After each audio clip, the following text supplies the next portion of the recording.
I'm showing you is where it starts depressingly. So let's just note the date. We've gone forward a bit. It's February 2021. So I think it's Tom Shinner who says, depressingly, I think there's quite a lot of truth in this about the Treasury approach. And you say, I'm waging my own small war against HMT. Their culture is fucked. My new favourite line whenever they mention VFM, value for money? I believe so, yes. Is, well, it's only X% of eat out to help out and probably won't have such a terrible effect. What were your views about the HMT's culture in February 2021?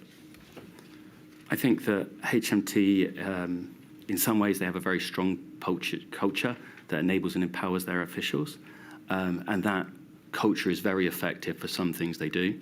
I think that culture becomes and that has a positive effect, but I think it has a negative effect when it comes to places where special technical knowledge, like I mentioned around like advanced analytics, data, technology, and I think in that areas it creates a negative effect.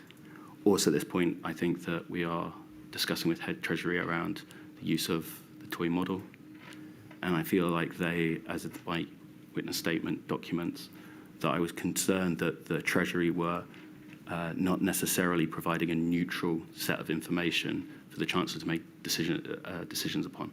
Yes, well, that is something that's in your witness statement, but I'm not going to go into it with you in detail now. But just sticking with this idea of the culture, you've referred to matters that are, as it were, internal to the Treasury, that their resources, their analytical capability, what they were doing or not doing properly with the toy model.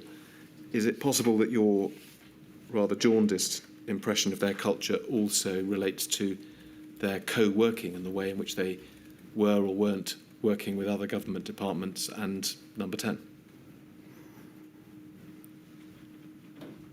I think that a open, transparent culture is always crucially important. I think that I had that working with numerous other organisations and groups. I think it is also important to mention, though, that for some of my interactions with treasuries, this message is true. However, in other areas, they were unbelievably helpful. They were thoughtful and really helped. For instance, they actually seconded a couple of officials into 10DS to help us around the spending review. So I think it's important that, you know, when we reflect on these WhatsApps, that we're seeing a specific view at a specific point of time about, you know, one issue, but it doesn't necessarily reflect my entire views of what is a complex organisation.